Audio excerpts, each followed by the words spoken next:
दोस्तों आज की कहानी में हम देखेंगे एक गांव के अंदर दीवार पर एक मैसेज लिखा हुआ मिलता है और अगले दिन उसी मैसेज से संबंधित लोगों की लाशें मिलती हैं। तो दोस्तों क्या है उस दीवार के मैसेजेस का राज, तो आइए देखते हैं इस मूवी की कहानी में। तो मूवी का नाम है मंगलवारम, जो कि बेस्ड है पूरी तरह से साइकोलॉजिकल मिस्ट्री हॉरर थ्रिलर पर। मूवी की शुरुआत में हम रवि और सैलू नाम के दो बच्चों को देख पाते हैं जो कि काफी अच्छे दोस्त हैं। ये लोग हमेशा साथ में खेला करते हैं। सैलू अपनी नानी के साथ रहा करती है क्योंकि उसकी माँ की बहुत पहले मौत हो गई थी और उसके पिता ने दूसरी शादी कर ली थी और वह कहीं और रहने लगे थे। एक दिन सैलू रवि के साथ खेल के जब अपने घर पर आती है तो देखती है कि उसके पिता और उसकी सौतेली माँ उनके घर पर आए हैं। वो अपने पिता को देख के काफी खुश थे, लेकिन उसके पिता यहाँ पर बस सैलू के नानी से वो 3 एकड़ की प्रॉपर्टीज मांगने आए थे जो कि उसकी माँ ने उसके लिए छोड़ी थी। नानी कहती है कि यह प्रॉपर्टी सैलू की है तो वह इसे किसी को नहीं देगी। यह सुनकर उसके पिता और उसकी सौतेली माँ वहाँ से चले जाते हैं। यह देख के सैलू को काफी दुख होता है। अगले दिन जब रवि और सैलू मंदिर में दिए लगा रहे थे तब वहाँ पर रवि के पिता आते हैं और वो रवि को सामान लेने भेज देते हैं और सैलू को उनके घर चलने को बोलते हैं। यह दिन भी बीत जाता है और अगली रात को हम देखते हैं कि रवि के घर में आग लगी हुई थी और उसमें रवि और उसके पिता दोनों भी जल के मारे गए। यह बहुत शॉकिंग चीज थी सैलू के लिए क्योंकि अब उसकी जिंदगी में उसकी नानी के अलावा कोई भी नहीं बचा था। अब कहानी 10 साल बाद शिफ्ट होती है और यह दिन था अक्टूबर 18, 1986 का। यह दिन था मंगलवार का और रात के 1 बजे थे और वहीं पर हम देखते हैं एक लेडीज को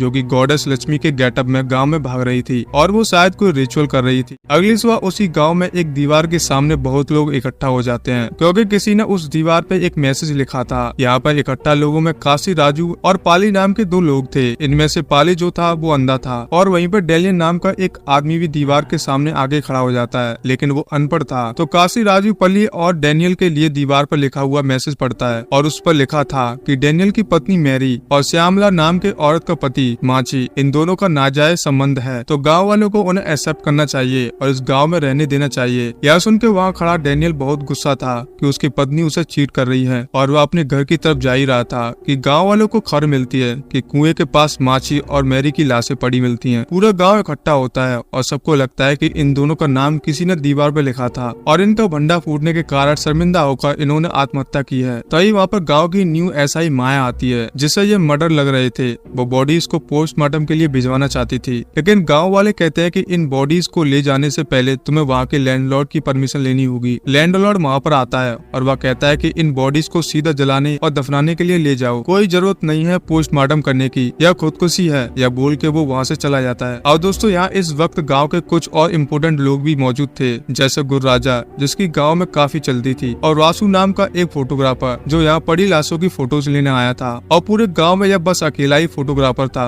अब मैरी की बॉडी को दफनाया जाता है और माची की बॉडी को जलाया जाता है और हम वहाँ पर एक मास्क पहने हुए आदमी को देख पाते हैं जो माची की जलती हुई लाश के पास खड़ा था। दूसरी तरफ हम गांव के डॉक्टर को भी देख पाते हैं जो काफी शरीफ है और भला इंसान था। वो लोगों की फ्री में ट्रीटमेंट करता था और लोग उसकी काफी इज्जत भी करते थे। और कुछ महीने पहले उस डॉक्टर की बेटी ने खुदकुशी की थी तो वो डॉक्टर काफी शांत हो गया था। अगले दिन गाँव में शादी थी। उस समय गुर्राजा एंड वासु में बहुत लड़ाई होती थी क्योंकि गुर्राजा सबको यह बता रहा था कि दीवार पे वो मैसेज वासु ने लिखा है, पर जैसे ही उस शादी में लैंडलॉर्ड की वाइफ आती है जिसका नाम था राजेश्वरी, सब लोग लड़ाई को रोक देते हैं। हम देखते हैं कि लैंडलॉर्ड की बीवी राजेश्वरी एक बहुत ही शरीफ और रेस्पेक्टेड औरत थी और सभी से वह अच्छे से बर्ताव करती है। अगले दिन पंडित जी गांव के फेस्टिवल के लिए लैंडलॉर्ड से पैसे मांगने उसके घर पर जाता है, पर लैंडलॉर्ड को भगवान पर यकीन नहीं था तो वह उसे वहाँ से भगा देता है। पर तभी लैंडलॉर्ड की वाइफ पंडित जी को पैसे देती है और दोस्तों जब फेस्टिवल होने वाला था सोमवार रात से लेकर मंगलवार रात तक और फेस्टिवल शुरू होता है और खूब नाच गाने के बाद वहाँ पर लैंडलॉर्ड की बीवी भी आती है और सेलिब्रेट करती है। और अगले ही सुबह यानी कि मंगलवार की सुबह अगेन दीवार पर एक मैसेज लिखा हुआ था और इस बार मैसेज में नाम लिखा हुआ था नीलकृष्ण नाम के एक आदमी का और नागवन नाम की एक औरत का। इन दोनों में नाजायज संबंध है तो गाँव वाले इन्हें एक्सेप्ट कर लें। और यह पढ़ते ही सभी गाँव वालों को नीलकृष्ण और नागवन की लाशें मिलती है, वो भी पेड़ से टंगी हुई। इस बार एसआई माया यहाँ पर आके लैंडलॉर्ड से कहती है कि उसे बॉडीज पोस्टमार्टम के लिए ले जानी पड़ेंगी क्योंकि यह पक्का मर्डर है, क्योंकि उन्होंने अगर खुदकुशी की होती तो ये लोग पेड़ से चढ़ने के लिए कुछ तो यूज करते, पर यहाँ पर ना तो कोई सीढ़ी है ना कोई स्टूल, तो किसी ने इन्हें मार के यहाँ पर लटकाया होगा। लैंडलॉर्ड इस बार अलाउ कर देता है और लाशों को पुलिस ले जाती है। बाद में गाँव के मंदिर में सभी गाँव वाले बैठते हैं और इनमें डिस्कशन होता है कि जो खून हो रहे हैं वो हर रात मंगलवार को हो रहे हैं, वो भी सेम पैटर्न में। कोई पहले दीवार पे मैसेज लिखता है और बाद में जिनका नाम दीवार पे लिखा है उनकी लाशें मिलती हैं। तो आने वाले मंगलवार को भी सभी लोग ये डिसाइड करते हैं कि वो लोग लोग गांव में पहरा देंगे और खूनी को रंगे हाथों पकड़ेंगे। और ऐसा ही होता है। अगले मंगलवार को गुर्राजा के लोग और वासु के लोग और सभी गांव वाले पहरा दे रहे होते हैं और इन्हें एक आदमी मिल भी जाता है जो पत्थर से दीवार पर कुछ लिखने की कोशिश कर रहा था। असल में यह दीवार पे लिखने वाला बंदा कोई और नहीं बल्कि नानी नाम का एक आदमी था जिसे पुलिस स्टेशन में तुरंत ले जाया जाता है। और यहाँ पर हम वापस उसी गॉडेस लक्ष्मी के गेटअप में एक औरत को गाँव में भागते हुए देखते हैं। तो यह औरत और कोई नहीं बल्कि वो पंडित जी की वाइफ थी जो गाँव के सेफ्टी के लिए हर मंगलवार को यह रिचुअल किया करती थी। जब पुलिस स्टेशन में नानी से पूछताछ की जाती है तो वह कहता है कि वह खूनी नहीं है, वह तो बस गुर्राज की बहन से प्यार करता है। तो वह दीवार पे यह लिखने आया था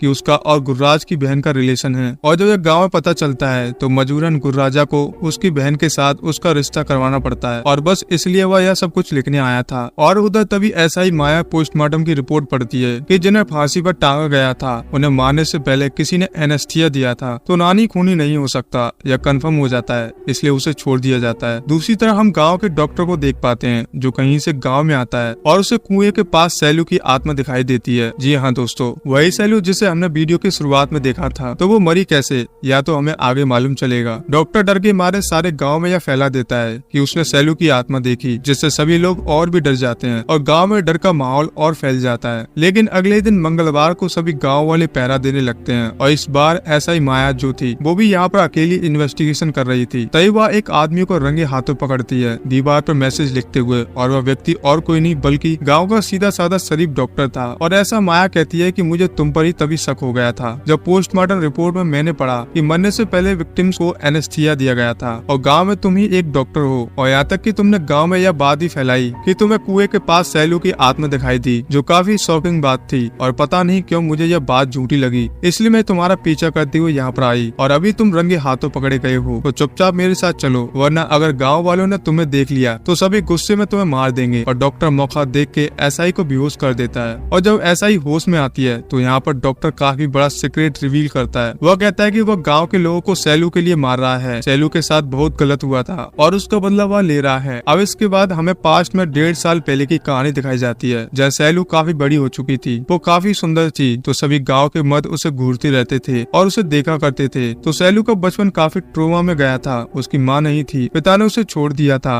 वो भी उनके नानी के घर पे। उसका दोस्त भी जल के मारा गया था। तो वह किसी तरह से अपने आप को संभाल रही थी। जब वो कॉलेज जाने लगी उस कॉलेज के प्रोफेसर से प्यार हुआ था और वो दोनों साथ में रहने लगे। काफी समय साथ बिताने के बाद सैलू को मालूम चला कि प्रोफेसर ने तो किसी और से शादी कर ली। जब सैलू उससे बात करने गई तो प्रोफेसर ने उससे कहा कि मैंने तो तुम्हारा बस इस्तेमाल किया है और मुझे तुमसे कभी प्यार नहीं था। सैलू अब दुखी होकर रोते हुए जब अपने घर पर पहुंचती है तो वो देखती है कि उसकी नानी भी मर चुकी है क्योंकि वो काफी बूढ़ी हो चुकी थी। और यह देख के वो पूरा टूट जाती है क्योंकि वो पूरी अकेली हो गई थी और इतना सब कुछ चल ही रहा था कि अगले ही दिन उसके पिता यहाँ पर आ जाते हैं और वह सैलू से अगेन 3 एकड़ की जमीन की डिमांड करते हैं जो सैलू की माँ ने उसके नाम पे की थी। तो गुस्से में आके सैलू उसके पिता के नाम पे वो 3 एकड़ की जमीन कर देती है और उसके पास बचा था उसका एक कुत्ता और यह घर में अकेले जीने लगी थी। लेकिन जल्दी पता नहीं क्यों सैलू जैसे पागल सी हो गई, वो गाँव में हर एक आदमी के साथ इंटीमेट होने लगी और वो खुद पे काबू नहीं कर पा रही थी। धीरे धीरे पूरे गांव में उसकी इमेज भी खराब होने लगी थी। जो खराब लोग थे वह उसके साथ इंटीमेट होकर उसे कहीं पर भी फेंक देते थे और जिस मिल में काम करती थी वह उसके मालिक के साथ भी सोने लगी। और जल्द उसे रियलाइज हुआ यह सब कुछ भी जो कर रही है वो गलत है। तो उसने एक दिन वुडन मिल के मालिक को इंटीमेट होने से मना कर दिया। तो उस मालिक ने उसे काम से निकाल दिया और उसी रात को डॉक्टर को सैलू जंगल में जख्मी हालत में पड़ी मिली। डॉक्टर ने उसकी ट्रीटमेंट की और जब सैलू के टेस्ट किए गए तो उसे पता चला कि सैलू असल में एक निम्फोमानिया है। असल में यह एक डिसऑर्डर होता है जिसमें उस व्यक्ति के हार्मोन्स 10 गुना ज्यादा होते हैं किसी भी नॉर्मल इंसान के मुकाबले और वह चाहे कितनी भी कोशिश कर ले वो अपने आप को काबू नहीं कर पाता और जो सामने आए उसके साथ इंटीमेट हो जाता है। और यह डिसऑर्डर सैलू को डिफिकल्ट लाइफ के कारण उसे हुआ था। तो धीरे धीरे डॉक्टर जो है वो सैलू का ट्रीटमेंट करने लगा था। हालांकि इस डिसऑर्डर का डायरेक्ट कोई इलाज नहीं था पर कोई ऐसी टैबलेट थी जिससे कंट्रोल किया जा सकता था। सैलू एक रात को डॉक्टर से कहती है कि मेरा इस दुनिया में कोई भी नहीं है, गांव वाले मुझे एक्सेप्ट नहीं करते, मैंने बचपन से लेकर आज तक सबको खोया है पर मुझे हिम्मत नहीं है कि मैं खुद की जान ले सकूं, तो आप ही मुझे जान से मार दो। तो डॉक्टर कहता है कि मैं एक ऐसे इंसान से मिला था जो बचपन से लेकर आज तक तुम्हारे साथ एक साये की तरह रहता था। और डॉक्टर एक मास्क मैन को अपने घर में बुलाता है और वह मास्क मैन कोई और नहीं बल्कि सैलू के बचपन का दोस्त रवि था। असल में बचपन में रवि ने यह देख लिया था कि उसके पिता सैलू को गलत तरीके से टच कर रहे थे। तो गुस्से में रात को रवि ने अपने पिता को मार डाला और अपने ही घर में आग लगा दी और वहाँ से भाग गया। और लोगों को लगा कि रवि और उसके पिता यहाँ पर जलकर मारे गए, लेकिन रवि इतने सालों से जिंदा था और वह एक शैडो की तरह सैलू के साथ था,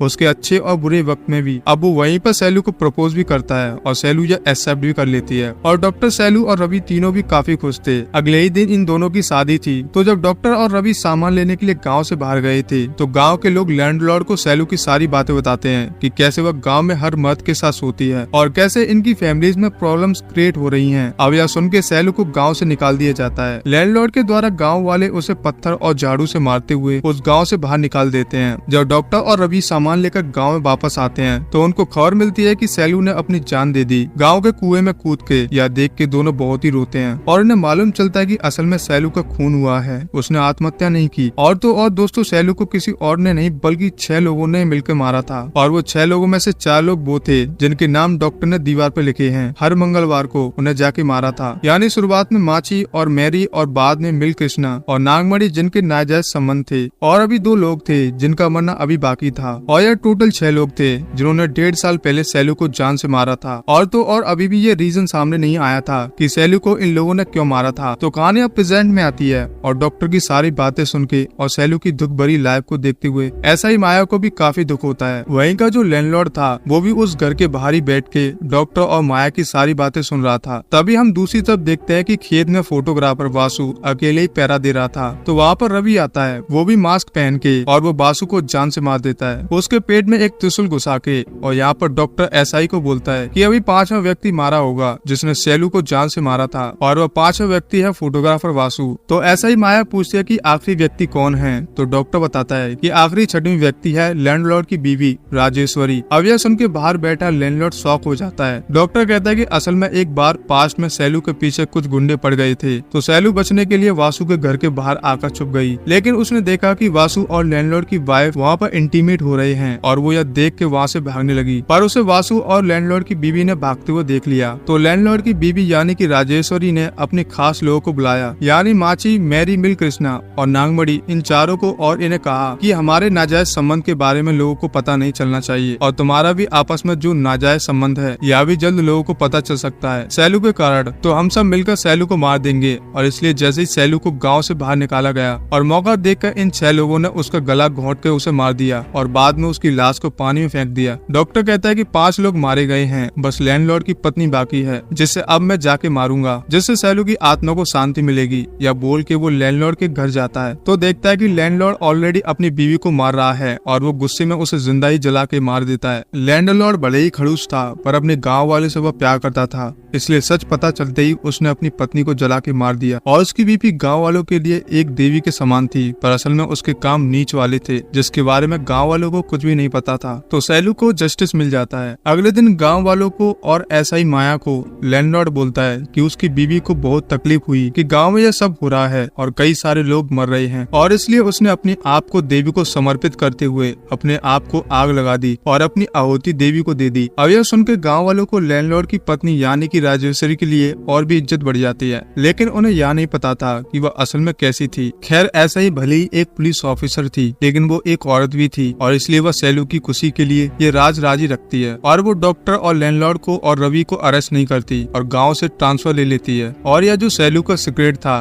कि उसे 6 लोगों ने मारा और उसे डॉक्टर, लैंडलॉर्ड एंड रवि ने जस्टिस दिलाया, यह सीक्रेट 5 लोगों में ही रहता है। और यह 5 लोग असल में थे, एक लैंडलॉर्ड, दूसरा डॉक्टर, तीसरा रवि, चौथा थी एसआई और 5वां व्यक्ति वो था जिसने डॉक्टर एंड रवि को बताया था कि इन 6 लोगों ने सैलू को मारा है। और आप लोग भी सोच रहे होंगे कि डॉक्टर एंड रवि को कैसे पता चला कि लैंडलॉर्ड की बीवी इस सब के पीछे है। तो यह राज असल में खोला था अंधे पुली ने। जी हाँ दोस्तों, असल में ये जो अंधा पुली था वह अंधे होने का बस नाटक करता था ताकि उसे गाँव वालों से पैसे मिल सके और उसे काम न करना पड़े। और उसने यह देख लिया था पेड़ के पीछे छुपके कि लैंडलॉर्ड की बीवी राजेश्वरी और उसका बॉयफ्रेंड वासु और बाकी 4 लोग मिलके सैलू को जान से मार रहे हैं। और यही वो 5वां व्यक्ति है जिसके बीच में सीक्रेट रह जाता है। और इसी के साथ इस मूवी की कहानी समाप्त हो जाती है। तो दोस्तों, तो मैं उम्मीद करता हूँ आप लोगों को इस मूवी की कहानी काफी अच्छी लगी होगी। तो इसी बात के लिए आप हमारे चैनल को जरूर सब्सक्राइब कीजिएगा और अगर वीडियो पसंद आए तो प्लीज वीडियो को भी लाइक कीजिएगा। तो फिर मिलते हैं दोस्तों एक और बेहतरीन मूवी के साथ। तब तक के लिए आप हमारे चैनल को जरूर सब्सक्राइब कीजिएगा।